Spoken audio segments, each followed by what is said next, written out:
नमस्कार साथियों, फिर से कैमूर से संजय कुमार। साथियों, जय नियोजित, जय गुरिल्ला योद्धा। साथियों, आज हम महत्वपूर्ण बिंदु पर चर्चा करने जा रहे हैं और हमारे जितने गुरिल्ला योद्धा हैं, नियोजित साथी हैं, जो शिक्षक स्वाभिमान समूह हर नियोजित शिक्षक के स्वाभिमान की लड़ाई लड़ रहा है, उस स्वाभिमान समूह के कई योद्धा हैं जो अपने अपने मोर्चे पर लगे हुए हैं, डटे हुए हैं और आंकड़े निकाल रहे हैं। हम लोगों को गर्व करना चाहिए वैसे योद्धाओं पर जो आंकड़े लगातार परिश्रम करके आंकड़े निकालते हैं और ग्रुप में, शिक्षक स्वाभिमान समूह के ग्रुप में ये डालते जा रहे हैं। ये हमारे मधुबनी से साथी ने जो आंकड़ा बनाया, हमें बहुत अच्छा लगा, तो मैंने आपके सामने रख दिया कि देखिए, अभी भी हम 1 लाख से हर हाल में अधिक हैं नियोजित। ये देखिए इनका आंकड़ा क्या कहता है। सक्षमता 1 1,14,000 ज्वाइन किए, सक्षमता 2 40,000, दोनों मिला के 1,54,000 होता है। उसके बाद सक्षमता 3 में 8,000 लोग पास हुए, सक्षमता 4 में 4,800 लोग। ठीक है, ये दोनों अभी ज्वाइन नहीं किए हैं, करने वाले हैं। तो हम चारों को ले लेते हैं भैया कि चारों अगर ज्वाइन कर लेते हैं, ये भी 2 ज्वाइन कर लेंगे तो 1,66,000 आंकड़ा होता है। उसके बाद विद्यालय अध्यापक में 28,000 हमारे नियोजित बंधु गए हैं। सेवा निवृत्त 15,000 लगभग सेवानिवृत्त हो गए हैं, ये भी स्वीकार किया हमने। और प्रधान शिक्षक में नियोजित जो थे लगभग 3,000 गए होंगे, एक आंकड़ा। अधिकतर विशिष्ट ही शिक्षक प्रधान शिक्षक में गए हैं, ठीक है, अधिकतर, लेकिन फिर भी हमने 3,000 ये भी माइनस कर लिया। तो टोटल 2,12,800 होते हैं। अब भैया 2,12,800 जो सुप्रीम कोर्ट में सरकार ने आंकड़े दिए थे, 3,68,000 नियोजित शिक्षक थे। सुप्रीम कोर्ट में आंकड़ा दिया था ना सरकार ने, उसमें 3,68,000 नियोजित शिक्षक थे। अगर इसको माइनस कर दिया जाता है मेरे भाई, तो भी 1,55,200 बच रहा है। लेकिन हम नहीं मानते हैं 1,55,000 और माइनस कर देते हैं, तो हम यही मानते हैं कि 1 लाख से तो हर हाल में हम ऊपर हैं, है कि नहीं। हम 55,000 और माइनस कर दिए, लेकिन 1 लाख से ऊपर हैं। यही हम लोगों का मिशन है कि 1 लाख से हम पहले भी कर रहे हैं, आज भी कर रहे हैं, अभी भी हम लोग 1 लाख से, चूंकि आंकड़े स्पष्ट नहीं किए जा रहे हैं, आज तक ज्वाइन कर लेते हैं, कितने बचे हैं इसके आंकड़े स्पष्ट नहीं किए जा रहे हैं, लेकिन हर जिलों से खबर जो मिल रही है वो धीरे धीरे हम लोग इंक्लूड कर रहे हैं।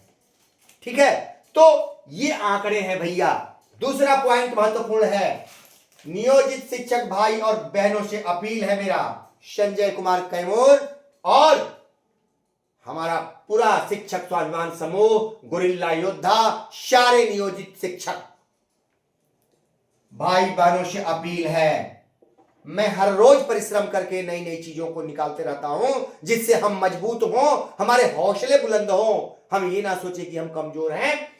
आप जिस भी संघ में हैं, किसी भी संघ संगठन में अपने प्रदेश अध्यक्ष से घोषित करवाएं कि यह संघ सिर्फ नियोजित शिक्षकों का है, नहीं तो उस संघ को गड्ढे में ढकेल दे, नहीं तो उस संघ को गड्ढे में ढकेल दे। अभी भी गंदी राजनीति हो रही है, ये समझिए भैया। अभी हमको आवश्यकता है नियोजित को मजबूत करने का। फिर आप नाम रखे हैं नियोजित शिक्षक संघ और सब लोग शामिल हैं, कैसे आप हमारी लड़ाई लड़िएगा, बड़ी समस्या हो रही है। दुविधा में क्यों डाले हुए हैं हमारे जो विशिष्ट भाई गए हुए हैं, क्या उनमें नेतृत्व करने की क्षमता नहीं है, अलग कैडर है क्या? 9300 वाले जो हमारे हैं भाई, उनको आवश्यकता है हम लोगों की। जब वैसा समय आता है तब ना हम लोग चर्चा करते, लेकिन अभी तो आपका कैडर अलग, उनका कैडर अलग किया है, तो लड़ाई भी तो अलग हो गई है, तो उसमें आप राजनीति नहीं कीजिए। तो हम अपने पूरे नियोजित भाइयों से अपील, चाहे किसी संघ संगठन में हो, पहले अपने प्रदेश अध्यक्ष, संगठन के अध्यक्ष, सचिव, प्रदेश सचिव जो भी हैं, उनसे घोषणा करवाइए कि ये सिर्फ नियोजित का संघ है, तब ना। नहीं तो उस संघ में आप क्यों, उस संघ में रहने का क्या मतलब है? उस संघ को गड्ढे में ढकेल दीजिए, मत रहिए वैसे संघ में, अन्यथा आपको नुकसान होगा। अभी सामने आ रहा है, कई लड़ाई लड़ रहे हैं लोग, हम लोग देख रहे हैं, लेकिन अभी आगे पोल खोलूंगा, मैंने कहा है ना, वो सामने आ जाएगा। 1-2 दिन में, 4 दिन में सामने आ जाएगा प्रत्यक्ष कि मैंने जिस की बात की थी वो क्या हो रहा है, धोखा, वो भी समझ में आ जाएगा। हर हाल में 1 लाख से ज्यादा है शिक्षक, ये मैंने स्पष्ट कर दिया साथियों।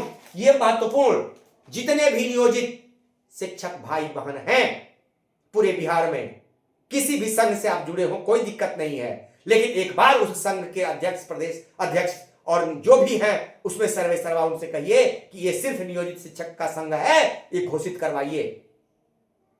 तब समझ में आएगा कि ये लड़ाई कैसे लड़ रहे हैं, हम लोगों की लड़ाई लड़ रहे हैं या सबकी लड़ाई लड़ रहे हैं, या कैसे लड़ रहे हैं, धोखा तो नहीं हो रहा है। इसलिए पहले आप स्पष्ट करवाइए उस संघ के प्रदेश अध्यक्ष से कि ये संघ सिर्फ नियोजित का है, हम लोग नियोजित की लड़ाई अभी लड़ रहे हैं, क्लियर करवाइए उनसे, पोल खुल जाएगा।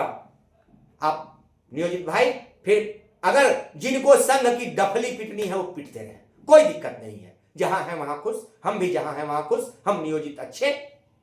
और हम प्रयास कर रहे हैं कि सारे नियोजित एक हो जाएं। मेरा ये प्रयास है कि नियोजित शिक्षक कई संघों में ना बटकर एक समूह में हो जाएं और अपना संघ का डफली पीटते रहिए। जब नियोजित को हर अधिकार मिल जाएगा, उसके बाद आप सबकी लड़ाई लड़ते रहिएगा, हल्ला करते रहिएगा, उससे हमसे लेना देना नहीं है। लेकिन अभी हमको सिर्फ नियोजित की लड़ाई लड़नी है और नियोजित को बचाना है, बस ये मिशन। अगर इस पर जो संघ खड़ा उतरता है भैया, सब एक साथ, जब सबका मिशन नियोजित है तो फिर अलग अलग डफली क्यों पीट रहे हैं? आ जाइए, एक हो जाइए ना, बाद में राजनीति करते रहिएगा, धंधा करते रहिएगा, उससे मतलब नहीं है। मेरी बातें बुरी लगी हो तो क्षमा चाहते हैं, मेरी बातें कड़वी होती हैं, मैं कहता हूं तो उसके लिए क्षमा चाहते हैं साथियों। फिर आगे मिलेंगे, नमस्कार।